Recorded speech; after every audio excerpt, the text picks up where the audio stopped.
소재 한 조선소 사내 하청 노동자가 잔업재 신청을 했다는 이유로 보복행위를 당했다고 주장을 하면서 이 사업주를 고용노동부 통영지청에 고발을 했습니다.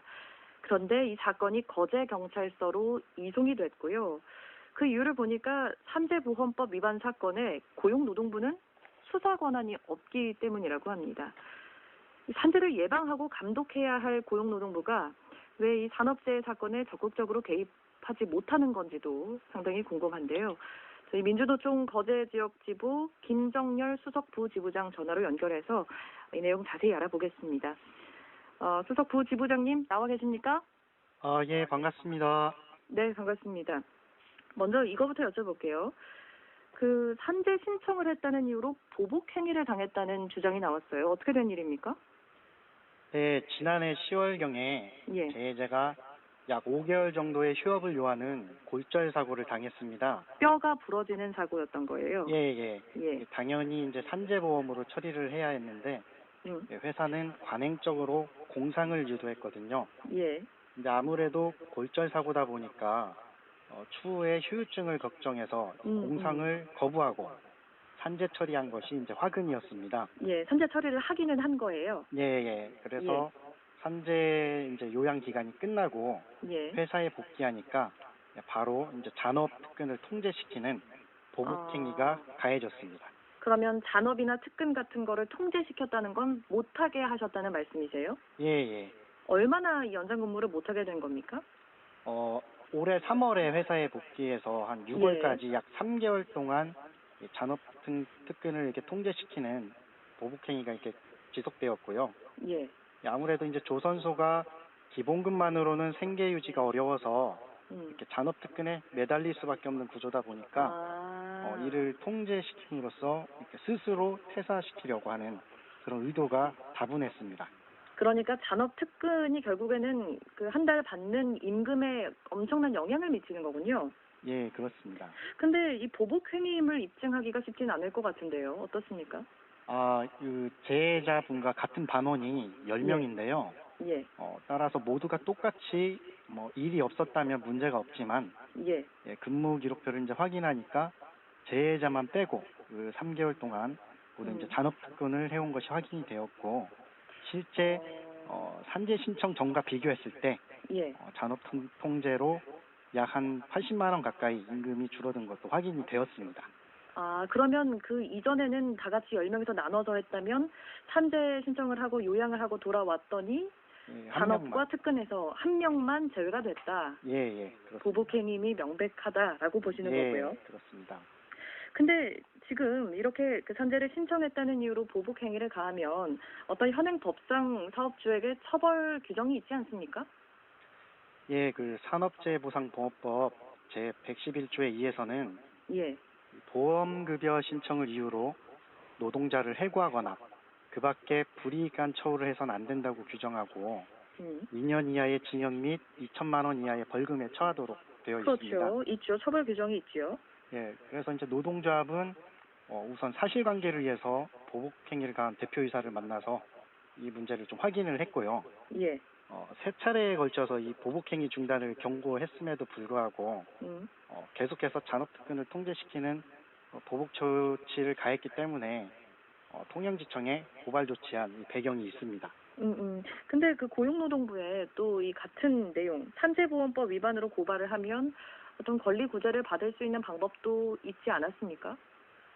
예, 그 상식적으로 그렇습니다. 그 산업재해와 관련한 모든 업무는 고용노동부 소관이거든요. 그렇죠. 그런데 노동부에서는 이 산재 보복행위에 관해서는 수사 권한이 없다면서 이 사건을 관할 경찰서로 이관시킨 겁니다. 그래요? 그냥 상식적으로 생각을 해보면 고용노동부는 산재를 예방하고 감독할 권한이 있고 그래야 하는 기관 같은데 권한 밖의 일이라고 주장하는 이유는 뭡니까? 저는 이거 탁상행정이라고 보는데요. 예. 약 4년 전에 관련 조항이 이렇게 신설되었습니다. 그런데 노동부 감독관의 그 사법경찰직무법에는 근로기준법, 산업안전보건법 등을 규정하고 있지만 산재보험법만 제외되어 있었던 겁니다. 그러니까 노동부 감독 권한이 아닌 거예요, 이 법에 따르면? 예, 그래서 산재보험법 위반, 즉 보복 조치 행위는 노동부에서 수사 권한이 없어가지고 예. 일반 경찰이 이렇게 조사하게 된 배경이 있습니다. 그러면 그 안에 속해져 있는 다양한 노동법 관련 사항들이나 이 노동 환경에서의 특수한 상황들은 경찰이 수사를 하게 되면 전혀 고려되지 않는 문제가 있겠어요. 예, 간단히 말씀드리면 해양 문제는 해양 경찰이 있고요. 그렇죠. 화재는 119 소방서처럼 이렇게 전문성 강화를 위해 행정 업무가 이렇게 분리되는 거 아니겠습니까? 예, 예. 마찬가지로 산재 관련 문제는 당연히 이제 노동부 소관이지만 이상하게 산재보험법 내용만 이렇게 따로 떼어내서 일반 경찰이 이제 조사하는 것으로 좀 비교를 하자면 축구 심판이 야구 경기를 보는 것이라고 할 수 있겠네요. 전문성이 전혀 없다. 예, 아무래도 일반 경찰은 이 산업재해에 대한 전반적인 이해도가 부족하다 보니까 제대로 된 조사가 어렵다는 견해입니다. 이 보복행위 당하셨던 그 노동자분은 지금 어떻게 지내고 계십니까? 회사 다니고 계세요? 예, 지금은 일단 노동조합이 경고 조치를 해서 그런지 예. 현재 이제 회사는 다니고 계시고요. 아무래도 이런 수사 결과라든지 예. 이런 추이를 좀 지켜보는 것 같습니다. 한번 정리를 해보면 일단은 문제시가 돼서 그 고용노동부 통영지청에 고발을 했지만 관할 경찰서로 이 사건이 이관이 됐어요. 예. 그러면 지금 이번 사건에 대한 경찰의 판단은 나왔습니까? 아직 나오진 않았고요. 그럼 이전에도 이런 경우가 있었는지를 좀 살펴보면 될 것 같은데요. 네, 일단 금속노조에 따르면 지난 4월 달에 예. 현대자동차 전주공장에서 이렇게 산재 승인을 받았는데 노동자한테 연차를 사용해서 치료받게 한 사건이 있었습니다. 이게 이제 노동부도 행정공문을 통해서 이거는 위법 사항이다, 불이익처우다라고 이렇게 자문을 했는데 어떤 경우인지 제가 영문은 잘 모르겠는데 검경은 무혐의 처분을 내렸습니다. 이처럼 좀 이해할 수 없는 결과가 나왔죠. 예. 그럼 역시나 이것도 일반 형사 사건으로 분류가 됐던 거예요? 예, 그렇습니다. 그 이후에는 그러면 진짜 일반 형사 사건에서 항소를 하고 상고하는 그런 개념이 되겠네요? 예. 노동부는 거기서 빠지고? 예, 그렇습니다. 이게 지금 4년째 이렇게 지금 방치되고 있는 상황입니다. 그래요. 이 점도 좀 궁금합니다. 그러니까 그 사업주가 산재가 아니라 공상을 유도하고 산재 신청을 하면 은밀하게 보복 행위를 가하고 그런 것들은 그 산재 신청이 됐을 때 사업자에 대한 처벌이 두려워서 그런 겁니까, 사업자가? 예, 그런 내용도 있습니다. 아무래도 예. 노동부 감독에 따른 과태료나 안정 비용이 지출하게 되고요. 보험료 인상 등 여러 가지가 이제 이유가 있겠죠. 기업에 부담이 가는 거군요. 예, 그런데 일단 조선소에서는 아주 오랫동안 숨기고 보자는 잘못된 문화가 이제 관행처럼 내려오고 있었어요. 그리고 또 일하다 다친 사람이 왕따가 되는 이런 잘못된 문화도 조성되어 있었고요. 문제를 일으킨 사람이라고 손가락질을 당하는 거군요. 예. 근데 이제 대우조선에서는 사고가 발생하면 무조건 사내 119를 통해서 근처 종합병원으로 이송하도록 되어 있습니다. 예. 그런데 실제 119를 부르면 난리가 나는 구조거든요. 난리가 난다고요? 예. 이제 이는 사고 기록을 숨길 수 없기 때문인데요. 실제 사고가 발생할 경우 대처하는 매뉴얼이 따로 존재합니다. 그러니까 매뉴얼이 지금 이분화되어 있다는 거예요? 겉으로 보여지는 것과 실제 매뉴얼이? 예, 그래서 제가 앞서 말씀드린 거를 좀 더 부연 설명을 하자면, 예. 이번에 불이익 조치를 당한 그 노동자 또한 다쳤을 때 사내 119가 아닌 회사 관리자한테 먼저 연락을 했어요. 예. 그래서 이제 관리자는 이제 몰래 그 재해자를 회사 트럭에 태워가지고 업체 지정병원으로 이렇게 이동한 정황이 밝혀졌습니다. 예. 처음부터 이렇게 사고를 은폐하려고 했던 거죠. 그래서 이렇게 매뉴얼대로 공상 처리만 했으면 완벽했는데 재해자가 이제 그 관행을 깨고 산재 신청을 해버리니까 업체 대표 입장에서는 이것이 이제 너무나 괘씸했던 것입니다. 그래서 잔업이랑 특근해서 배제를 시킨 거다. 예, 그래서 이런 문화가 아주 오랫동안 관행처럼 내려져 왔었다라는 것입니다. 결국은 사업주가 그랬던 것은 돈 문제였던 거고, 반대로 노동자 입장에서는 만약에 산재로 인정을 받지 못하고 공상으로 처리가 되면 어떤 차이가 있는 거예요? 요양급여 같은 거 받기가 어려워지는 거예요?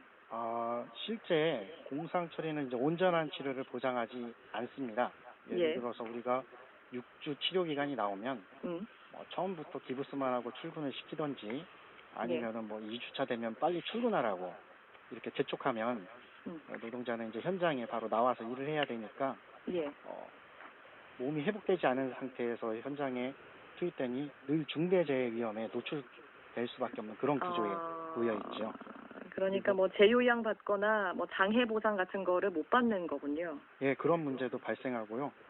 어쨌든 이게 당연하고 마땅한 권리인데 산재 신청을 이유로 가해지는 이런 보복행위가 바로 산재 은폐의 근본적인 문제라고 볼 수가 있습니다.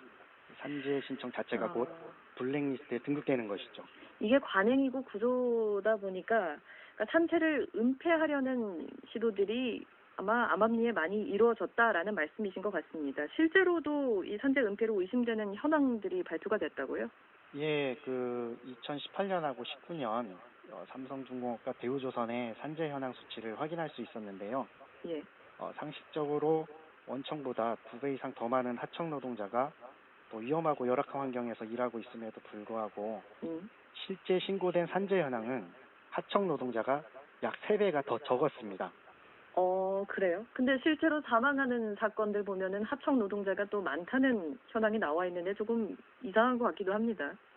예, 말 그대로 지금 저 사회적 부호가 위험의 외주화 금지, 중대재해 기업처벌법 제정이지 않습니까? 예. 그런데 더 위험한 하청 노동자가 원청에 비해 사고 통계가 더 2배 이상 더 적다는 것은 앞서 말씀드린 것처럼 산재 은폐가 조직적으로 다행되고 왔다는 것을 증명하는 수치이지요. 사실은 이 산재 은폐를 위해 보복 행위를 가하는 거, 그러니까 산재 은폐뿐만이 아니라 더 큰 문제인 것 같은데 이런 궁금증도 듭니다. 이런 문제 제기가 처음이 있었던 것이 아닐 텐데 관련 기관에서는 왜 이 문제를 알고도 개선하지 못하고 있는 거예요? 저는 이게 사실 다른 걸 떠나서 산재 보복행위 처벌 조항만 관련해서는요.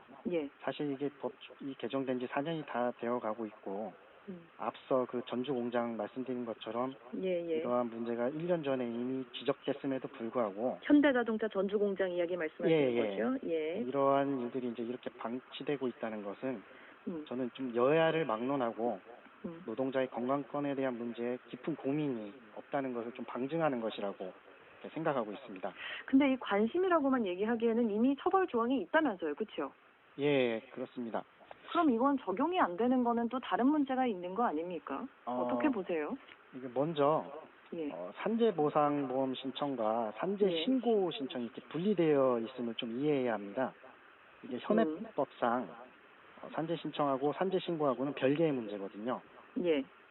노동부는 산재 사고가 발생할 경우 한 달 이내만 신고하면 법적인 문제가 없다.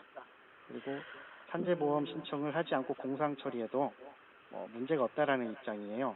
신고만 하면 된다. 공상 처리해도 된다. 예, 그런데 이제 공상은 명백한 위법 행위거든요. 건강보험공단 입장에서는 산재보상보험으로 치료를 받아야 하는데 건강보험료가 지출되니 이제 부정수급을 한 것이고요. 예. 또 이런 이유로 이제 산재 신청을 했는데 이런 보복행위는 산재보험 신청에 따른 보복행위는 불법이지만 이 또한 일반 경찰 소관이다 보니까 전문성도 떨어지게 되는 거고요. 예. 이처럼 산재 은폐에 대한 문제는 결국 하나의 문제로 연결이 되어 있는데 그렇죠. 행정 업무는 이렇게 사안별로 분리되어 있다 보니까 서로 책임을 떠넘기에 급급한 실정입니다. 이러한 법의 틈새를 노리고 때로는 산재 은폐가 합법으로 둔갑되기도 하는 것이죠. 실제 이렇게 중대재해를 막기 위해서는 은폐되는 사고가 드러내야 하고 반드시 그 재발 방지 대책이 마련해야 됩니다. 그런데 이를 방해하는 산재 신청을 이유로 행해지는 보복행위는 더욱 강력범죄로 치부해서 엄벌을 해야 되거든요. 예. 그런데 이처럼 수십 년 동안 이런 악순환이 반복되고 있음에도 정부가 모로새로 일관하는 이런 모습들을 좀 강력하게 비판해야 된다고 봅니다. 이제는 바로 잡아야 된다. 예, 이제 더 이상 궁색한 변명이 통하지 않는다는 거죠. 그러면 현실적인 해결책은 고용노동부가 이 산재보험 위반 사건을 담당하게끔 하는 데 있다고 보십니까? 일단 그것은 당연한 문제고요. 예. 그것만의 문제가 아니라 저는 정부의 의지, 이런 현행법만으로도 산재 은폐를 막아낼 수가 있는데 이것들이 제대로 돌아가게끔 하는 것은 결국 저는 뭐 고용노동부 한 기관만의 문제가 아니라 예. 저는 이게 정부의 의지에 달려 있다고 생각을 합니다. 네, 알겠습니다. 오늘 말씀은 여기까지 듣겠습니다. 고맙습니다. 예, 감사합니다. 네.